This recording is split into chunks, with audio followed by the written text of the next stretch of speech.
नमस्कार, आप देख रहे हैं महानगर समाचार और मैं हूं अशोक निगम। आइए देखते हैं आज की ताजा खबर। भयंदर ईस्ट के स्वर्गीय बाला साहब ठाकरे उद्यान में एक टेम्परेरी कोविड-19 हॉस्पिटल तंबू और बम्बू में बनाया जा रहा है, जिस पर लगभग 10 करोड़ 33 लाख रुपए लागत आ रही है। यह हॉस्पिटल मात्र 3 महीने के लिए बनाया जा रहा है। इस हॉस्पिटल के संदर्भ में स्थानीय विधायक गीता जैन ने अपनी प्रतिक्रिया देते हुए कहा था कि यही पैसा यदि किसी स्थानीय जगह पर लगाया जाए तो वह वर्षों तक जनता के काम आएगी। इस पर शिवसेना के विधायक प्रताप सरनाईक ने गीता जैन पर कई गंभीर आरोप लगाए। प्रताप सरनाईक ने क्या कहा था, आप भी सुनिए। तो ये सुविधा है वो मीरा भाईंदर के शहर की जनता का है और मुख्यमंत्री जी ने सीधा सीधा कहा है कि हमारे महाराष्ट्र में भले बेड खाली रहेगी चलेगी, मगर हमारे जो कोरोना के पेशेंट हैं उनको किसी भी हालत में अस्पताल मिलना ही चाहिए, उनको बेड मिलना ही चाहिए, उनकी ख्वाहिश है। इसलिए ये बेड और ये सब हॉस्पिटल का निर्माण हम कर रहे हैं और कॉरपोरेशन का 1 रुपया भी उसमें खर्चा नहीं कर रहे। चाहे वो जो गवर्नमेंट पैसा कर रही है वो भी जनता का है, मगर वो जनता के लिए कर रहे हैं। और जिन लोगों ने पिछले कई सालों से भ्रष्टाचार किए हैं, उनको नैतिक अधिकार नहीं किसी के बारे में बोलने का। मैं तो नाम लेके भी बोलता हूँ, गीता जैन भी महापौर यहाँ की थी, 2.5 साल का कार्यकाल उनका था। वो महापौर के कार्यकाल में कितने अस्पताल उन्होंने बनाए। मुझे इसमें राजनीति नहीं लानी है, मगर जो गीता जैन वहाँ पे हमारे मुख्यमंत्री जी जहाँ भी ऑनलाइन उन्होंने ओपनिंग किया वो टाइम पे उपस्थित थी, उनके माध्यम से उसका भूमि पूजन और वो कोविड सेंटर का उद्घाटन हो गया। उसी वक्त बोलना चाहिए था। वो हमारे पालक मंत्री जब भी आते हैं, हमारे सांसद जब भी आते हैं, उनके पीछे पीछे आती है और बोलती है ये चाहिए वो चाहिए वो चाहिए वो चाहिए। सब शिवसेना के माध्यम से सभी काम कर लेने का, शिवसेना के माध्यम से विधायक भी बनने का, और जरूरत पड़े कि शिवसेना के खिलाफ भी बनाने का। शिवसेना के हमारे जो कार्यकर्ता है उसका दुकान या होटल बिटल तोड़ देने का। ऐसा अगर काम करेगी तो शिवसेना को उनके खिलाफ में रास्ते पे तो उतरना ही पड़ेगा। प्रताप सरनाईक के आरोपों के बारे में जब हमने विधायक गीता जैन से बात की तो उन्होंने प्रताप सरनाईक के सभी आरोपों का जवाब दिया। आइए देखते हैं उन्होंने क्या कहा। आज हमारे बीच शहर के विधायक गीता जैन जी हैं। इन्होंने पिछले दिनों स्वर्गीय बाला साहब ठाकरे मैदान पे टेम्परेरी हॉस्पिटल जो तंबू और बम्बू में बन रहा है उस पे लगभग 10.5 करोड़ रुपए खर्च हो रहा है। उस पे मैडम ने बयान दिया था कि वो पैसा अगर कहीं अस्थायी परमानेंट जगह पे लगे तो अच्छा होगा। इसी पर प्रताप सरनाईक जो शिवसेना के विधायक हैं, उन्होंने गीता जैन जी के ऊपर कई एलिगेशन आरोप लगाए। आज मैं उन्हीं से पूछता हूँ सिलसिलेवार उन प्रश्नों का उत्तर कि क्या उनका इस मामले में कहना है। मैडम, पहला तो उनका ये प्रश्न है, उन्होंने एलिगेशन लगाया कि आपका नैतिक अधिकार ही नहीं बनता। 2.5 साल आप महापौर थी, तो इस शहर के लिए अगर हॉस्पिटल बनाई होती उचित तो आज ये ऐसी नौबत ही नहीं आती। तो आपका क्या कहना है? देखिए, 2.5 साल में हमने कितने वास्तु बनाए ये शहर पूरा जानता है। जिस प्रमोद महाजन में आज अस्थाई हॉस्पिटल बना है वो वास्तु भी मेरे महापौर काल में बना हुआ है। मीनाताई ठाकरे, बाकी बहुत सारे वास्तु, और सबसे बड़ा टेम्बा हॉस्पिटल जो हस्तांतरण हुआ वो मेरे महापौर काल में हुआ। आज अगर टेम्बा हॉस्पिटल का हस्तांतरण नहीं होता और आज टेम्बा को हम इस ऊंचाई पे नहीं ले जाते तो शायद वो कोविड हॉस्पिटल नहीं बन पाता। तो जैसे ही कोविड यहाँ शुरू हुआ, हम सब ने मिलकर टेम्बा हॉस्पिटल को कोविड हॉस्पिटल बनाने की जो मेहनत की वो सबको मालूम है।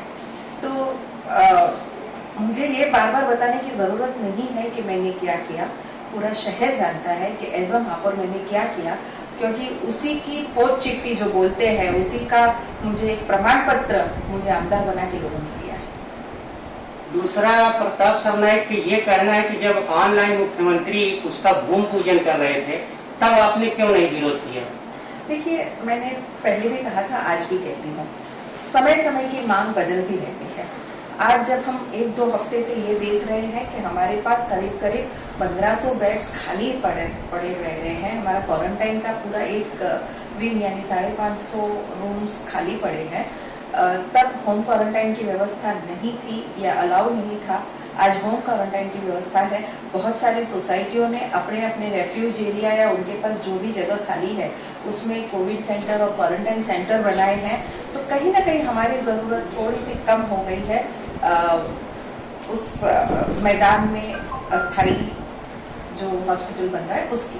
तो मुझे लग रहा है कि विरोध करना, और मैं ये विरोध करने के लिए नहीं बोल रही हूँ, मेरा सीधा सीधा गणित ये है कि अगर 1500 से 2000 बेड हमारे पास अब भी खाली है तो क्या जरूरत है हमें ये करने की। और आप बहुत अपने नजदीक दहिसर का देखिए तो वो भी आधे से ज्यादा खाली पड़ा है। तो वो सब अनुभव को देखते हुए मैंने ये बात जरूर कही थी कि हमें रिकंसिडर करना चाहिए कि वहाँ हॉस्पिटल की जरूरत है या नहीं। उनका तीसरा सबसे बड़ा जो गंभीर आरोप है कि उनका ये कहना कि हमने गीता जैन को विधायक बनाया, तो हम अगर उनको बना भी सकते ऊपर ले आ सकते तो नीचे ये सबसे बड़ा। तो क्या आपको यहाँ की जनता जिताई है कि शिवसेना ने जिताई है? देखिए, मेरी जानकारी में कोई कितना भी कहने लग, जब तक जनता अपने मन में नहीं ठानती कि हमें किसको चुनना है, कोई कुछ नहीं कर सकता। तो सबसे पहले आभार व्यक्त करूंगी मैं जनता का कि उन्होंने मुझे जिताया। हाँ, उसमें मदद, उसमें मेहनत सभी की होती है, कोई एक अकेला जंग नहीं लड़ सकता। तो मैं उन सभी जिन्होंने मेरे लिए मेहनत की उनका आभार व्यक्त करती हूँ कि आपने मेरे लिए बहुत मेहनत की, जिसके परिणाम आज मैं आमदार हूँ। उनका ये भी कहना है जब हमारे पालक मंत्री आते हैं तो आप उनके साथ जाकर शहर की समस्याओं के लिए और बहुत विभिन्न जरूरतों की चीजें मांगती है और फिर विरोध भी करती है। मैंने कभी भी पालक मंत्री का विरोध शायद नहीं किया। पालक मंत्री किसी पार्टी के नहीं है। पालक मंत्री हमारे यहाँ के पालक मंत्री है जिनको समस्या कहना एक आमदार का कर्तव्य है। तो मैं एक आमदार हूँ, वो यहाँ के पालक मंत्री है, तब दोनों के निशान हट जाते हैं और दोनों को शहर के लिए काम करना, इसीलिए जनता ने हम दोनों को चुना है। तो मुझे लगता है कि पालक मंत्री, मुख्यमंत्री, ये पद मिलने के बाद किसी पार्टी के नहीं रहते, उसे हमें काम करने के लिए वो पद मिले हैं और हमें काम करना है।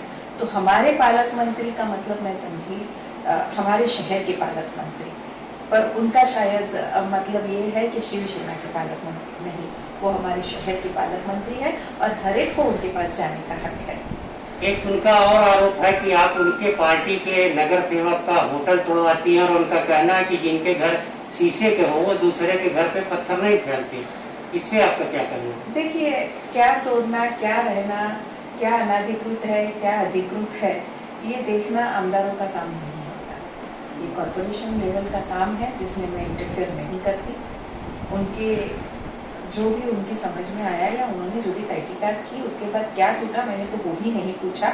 जब प्रताप जी ने कहा कि ऐसा कुछ टूटा है तब पता पड़ा, और जो काम मेरा है ही नहीं तो मैं क्यों लूं। और क्या शीशे का घर, ये किस संदर्भ में ये बात कही गई है मुझे तो नहीं मालूम। एक लास्ट क्वेश्चन आपसे, लोगों का ये मानना है कि प्रताप सरनाइक ने जो धमकी दिया उस पे आप डिफेंसिव मोड में आ गई, बचाव की मुद्रा में, इसके बारे में आप क्या कहेंगे? जी नहीं, मैं बचाव के मोड में बिल्कुल नहीं आई। मुझे मालूम है आप किस संदर्भ में कह रहे हैं। अनिल जी ने जब मुझे फोन किया था मैं आयुक्त को मिलकर बाहर आ रही थी। आयुक्त से मैंने ये सेम सवाल किया था कि सर क्या ये तंबू और आप जो भाषा कह रहे हो तो मैं नहीं कहूँगी, लेकिन अस्थाई हॉस्पिटल की क्या हमें अब जरूरत है जब हमारे पूरे बेड खाली पड़े हैं। तब आयुक्त का ये कहना था कि ये शासन आदेश है और उन्होंने कहा है कि कम से कम हमारे यहाँ 4 से 5 हजार बेड, उन्होंने तो 10 हजार भी कहा था, पर उतने तो कम से कम होने चाहिए, तो इसके लिए मुझे ये करना पड़ेगा। तो मैंने कहा फिर मेरे कहने का कोई मतलब कुछ रह नहीं जाता है जब आपने मुझे ये जवाब दे दिया। तो यही जवाब मैंने अनिल जी को दिया था कि सर अब क्या बोलूँ, मुझे आयुक्त ने ये जवाब दिया है। बस इतनी सी बात थी, मैं कोई डिफेंसिव मोड पे नहीं हूँ। आज भी मैं मेरे मत पे कायम हूँ कि हमें रिकंसिडर करना चाहिए, वहाँ हॉस्पिटल की जरूरत है या नहीं।